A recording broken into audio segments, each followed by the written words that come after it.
So as I'm starting this video, I want to be completely honest with you guys about my thought process. All this video is a giant opinion piece based on my own personal experiences. And I feel like no matter how I rank this list, people are going to be ridiculing me for it. If I say that the 2010s are the best, people are going to say that I'm biased just because I'm young. If I say the 2000s are the best, people are going to say it's only because I'm a millennial. If I say the 90s are the best, people are going to say it's because I'm a secret Jordan stan. If I say the 80s are the best, people will say it's because I run an old head channel. And if I say that the 70s are the best, people will just say that I must have a coke addiction. Simply put, this is the kind of list where there's no winning regardless of how I rank it. There is no objectively correct answer when it comes to this, but these are just my opinions based off my own personal preferences. So let's make this a fun activity, and please let me know your personal opinions and your personal preferences in the comment section below. One major piece of clarification before I continue. I am not ranking this list purely based on the talent and the quality of the players, but rather I'm ranking this list based on the NBA product as a whole, like how good the players were, how diverse were the styles, how entertaining were the broadcasts, how passionate was the competition, and so on. In my most simple way of phrasing it, this is my ranked list based on how enjoyable each decade was, from the least enjoyable to the most enjoyable. Makes sense? Awesome. Without further ado, let's get into it. First off is number 7. The worst decade of NBA basketball is the 1950s. I feel like this is the first choice for obvious reasons. The game was just so archaic at this point that many of the fundamentals were still being developed at this point. Many players didn't even have a jump shot in their arsenal and remained completely flat-footed while shooting perimeter shots. Going back and watching some of those older games are really tough at times, as field goal percentages were significantly lower league-wide, and the ball handling skills were so far from what they are today, generally speaking. In many ways, you still had the color barrier affecting the level of talent within the league, and without the game being widely known to European players, the game was severely lacking global competition as well. I'm not saying it was all bad. You still had beautiful passers and ball handlers like Bob Cousy, and you still had skilled big men like George Mikan with his incredible ambidextrous hook shots. But regardless, when you look at the bigger picture, this decade just hasn't aged as well as many of the others on this list. Number 6, the 1970s. Although this decade was significantly more talented than the 1950s, the 70s was still the decade that put pro basketball on life support and nearly crashed the brand entirely. Without any back-to-back champions, there was a real lack of identity within this era, and is often referred to as the decade of parity. But although that was a significant issue, that was far from basketball's greatest problem in the 1970s. In those years, both the NBA and the NBA had significant issues with drug abuse, and on-court violence was a pretty regular occurrence as well. What does keep it out of contention for the worst spot on the list is the fact that that era was still immensely talented, with guys like Kareem Abdul-Jabbar, Julius Erving, John Havlicek, Pistol Pete Maravich, and so on. Don't get me wrong, it still had some areas of appeal, and I probably still would have been a basketball fan if I was alive in the 1970s. But compared to the decades ahead of it, it left a lot to be desired. Number 5, the 1960s. Obviously, basketball did not have the same level of popularity during this era, and it wasn't close to having the same level of accessibility for the average basketball fan because there was fewer teams, meaning fewer cities had pro basketball to watch. And frankly, most NBA games were not even caught on film. The top 25 greatest performances of Wilt Chamberlain's career, we don't even have any footage of, which tells you just how limited that era was as a basketball fan. Then you have to consider the fact that free agency didn't exist yet in the NBA, meaning that once a player was drafted, that player was owned by that franchise forever, or at least as long as they wanted him. But if you're winning with these players, why would you feel inclined to trade them at any point? This is why a team like the Boston Celtics was able to win 8 straight championships. Because they were good and they stayed good, and no one else could do anything about it. With that being said, there are some incredible things about this era that puts it ahead of the 50s and 70s. For example, the rivalry between Bill Russell and Wilt Chamberlain was truly awe-inspiring to all who witnessed it. These two were some of the most incredible athletes in sports history, and they just so happened to be playing in the same era as competitors. Then you add in the other talented greats like Jerry West, Elgin Baylor, Oscar Robertson, Bob Pettit, and Nate Thurmond, and so on. And then concentrate all of that talent to 9 or 10 teams in the league, and you have one truly competitive sport. It definitely had some major drawbacks, but there were several aspects that made it very special as well. Number 4, the 2010s. Some young basketball fans are going to be furious at me for ranking this decade this low, but honestly, it has nothing to do with the level of talent of this era, but rather it has more to do with how the league was ran, and that blame falls on the commissioner and the general managers.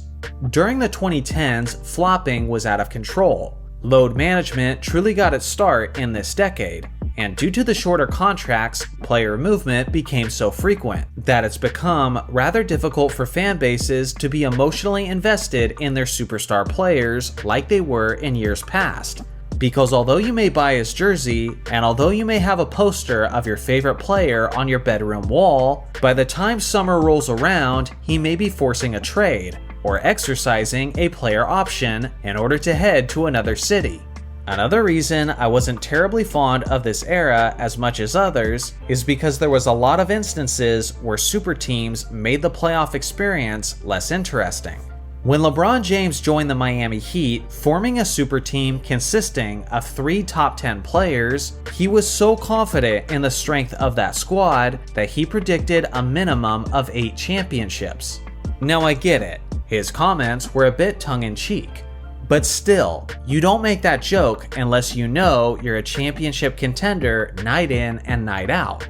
At one stretch, the Cavaliers and the Warriors met in the NBA Finals for 4 straight seasons, and it got to a point that it was so predictable that it made all of the playoffs leading up to that championship series pretty boring as a result. Now, with all this being said, there are still many amazing moments from this decade. The 3-1 comeback by LeBron and the Cavaliers is something that we will never forget. The rise of Steph Curry and his 3-point shooting was truly incredible to witness, and it was a monumental and course-shifting moment of basketball history. Add in the beautiful basketball of the San Antonio Spurs, add in Kobe's farewell game, and add in all the great MVP races of that era, and there's truly a lot of great takeaways. But overall, I feel like this more recent decade was very lacking as far as how the product was presented to the fans, which is why it's just outside my top 3. Number 3, the 1980s. Some of the aspects of this era can either be a positive or a negative, all depending on who you ask. This era was insanely physical as the flagrant foul rule was not fully enforced yet in the NBA. So because of this, some teams would implement an unwritten no layup rule, where if an offensive player attacked the basket, the defender had full authorization to hit him and put him on his butt, which would make him think twice about attacking the basket again. This gladiatorial style to the game of basketball might be seen as highly entertaining to some, but just wait until that style results in an injury to one of your favorite players.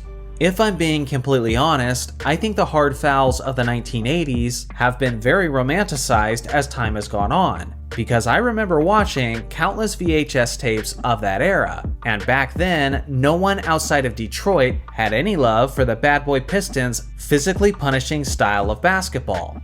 Now, one of the major pros of that era was the fact that there was a lot of unselfish team-first leaders like Magic Johnson, Larry Bird, and Isaiah Thomas, who led their teams to be championship contenders while having beautiful ball movement where seemingly everyone got involved.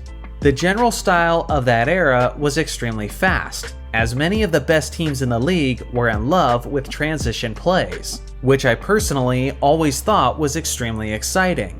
Another plus of this era was the fact that it bolstered the greatest rivalry in basketball history between Bird's Celtics and Magic's Lakers. This dynamic rivalry captivated the American audience and essentially saved a struggling NBA from imploding.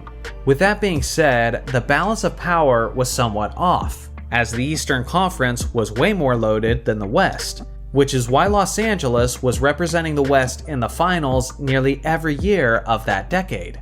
Although the styles of basketball were highly entertaining, there still wasn't quite enough three-point shooting for my liking, as the league was still adjusting to the three-point shot being implemented in 1979. Ultimately, it's a decade that's still near and dear to my heart, but there's just a few too many drawbacks to keep it from being in one of the top 2 spots. Number 2, the 1990s. A lot of people are going to be mad at me for this one, because many fans view the 1990s as the golden age of basketball, and especially a lot of people who watch my videos. And from a certain standpoint, I get it. It had the player who most people believe is the greatest of all time. The NBA on NBC broadcasts were absolutely incredible.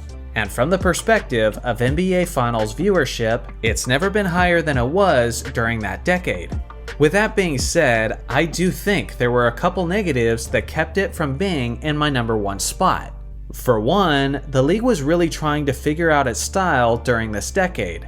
In the early 90s, there was much more scoring and much more transition basketball. But as the decade progressed, the game slowed down dramatically due to some rule changes and due to the elite players at the time. General scoring had gotten so low that the league office became concerned and even temporarily shortened the three-point line for a couple of seasons as a way to compensate for that lower scoring. If you've never seen a full game from the 1997 or the 1998 NBA Finals, then I would encourage you to do so. It is literally stunning how much slower the pace of play was during that era.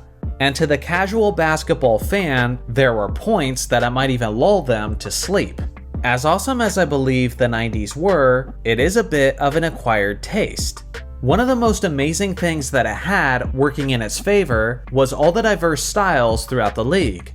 You had powerfully dominant centers and power forwards. Then you had skillful bigs who relied more on their finesse. You had athletically gifted slashers and mid-range artists. But you also had superstars who operated mostly as three-point specialists. In that era, every star felt like a unique character of their own, and they were not all shoehorned into playing with a similar style and approach, like many modern stars are in the 2020s. If you believe the 90s are the gold standard of basketball, then I can't knock you for it. But for me, there's just a few things it could have done better, which brings me to my favorite decade. Number 1, the 2000s. To a certain extent, the league was in panic mode, trying to figure out how it was going to live its life after Michael Jordan retired, to the extent that several young stars were now being called the next Michael Jordan prematurely by the media. The thing is, they shouldn't have worried about it as much as they did, because the league was in extremely good hands. Stars like Shaq, Allen Iverson, Kobe Bryant, Vince Carter, Kevin Garnett, Tim Duncan, LeBron James, Tracy McGrady, and Dirk Nowitzki made for a highly entertaining and extremely competitive league. And just about every fan had someone they could root for and relate to. To me, the 2000s were the perfect blend of all the various extremes from the other eras. The game was physical enough to make you feel like grown men were intensely battling at what they do best. But it also wasn't so barbaric that it made you worry about the safety of your favorite player every other night. The game had an inside presence, but it wasn't just that. The game had a mid-range presence, but it wasn't just that either. The game had three-point shooting, but it wasn't too much.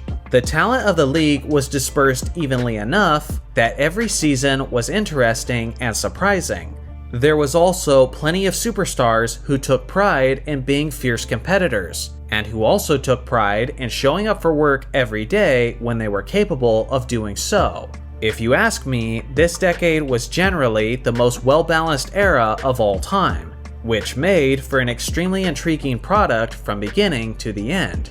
But if there's one thing that making this list has taught me, it's that we've never had a perfect decade in NBA history, because even though the 2000s are my favorite, it still had its own shortcomings as well, like the malice at the palace and how that began softening the league, or like the numerous controversies related to the 2002 playoffs and the 2006 NBA Finals. At the end of the day, it looks like we're still looking for that perfect decade of NBA basketball. So what do you guys think? What sort of mentally unstable, uneducated imbecile am I for my ridiculous ranking of this list? I look forward to hearing your lists in the comments section below.